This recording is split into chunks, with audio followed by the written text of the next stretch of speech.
Finally today, screen sizes in our home are routinely in the 50 inches and larger category for TVs these days. Thus, as we discussed recently, the desire to create displays that you can somehow stow away when not needed. But would you want a 50-inch display in your car? Maybe as the dashboard or even as, the whole dash? Could you even fit a 50-inch display in a car? I mean, that famous Tesla touchscreen is a 15-incher. The Cadillac Escalade has a 14.2-inch display, but then again, you could fit a lot inside an Escalade. And then hold Mercedes-Benz's beer because they've unveiled a massive 56-inch, what they are calling a Hyperscreen display, to debut in their upcoming EQS luxury electric car, quoting The Verge. To be sure, the Hyperscreen isn't one screen, but several displays embedded in one solid piece of curved glass that spans the entire dash. Based on early images, there appear to be at least 3 screens embedded in the display: an instrument cluster behind the steering column, a central infotainment screen, and an additional screen facing the front passenger.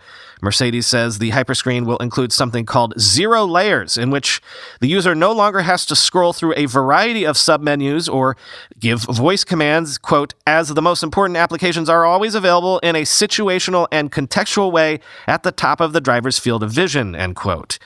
The automaker provided a couple of examples, including, if you always call one particular person on the way home on Tuesday evenings, you will be asked to make a corresponding call on that day of the week and that specific time of day. A business card appears with their contact information, and if it's stored, their photo will appear. All MBUX suggestions are linked to the user's profile. If someone else drives the EQS on a Tuesday evening, this recommendation would not be made, or another one is made, depending on the preferences of the other user. The Hyperscreen will include a total of 12 actuators beneath the touch-sensitive surface for haptic feedback. 2 coatings of the cover plate are said to reduce reflections and make cleaning easier. The curved glass itself consists of particularly scratch-resistant aluminum silicate, and analog air vents are embedded in the surface at either end, offering an interesting blend of the digital and the physical, end quote. The EQS isn't being released until later this year, but it's coming with Mercedes' second-gen MBUX Infotainment System, which I just mentioned, which goes completely buttonless in favor of relying heavily on voice controls.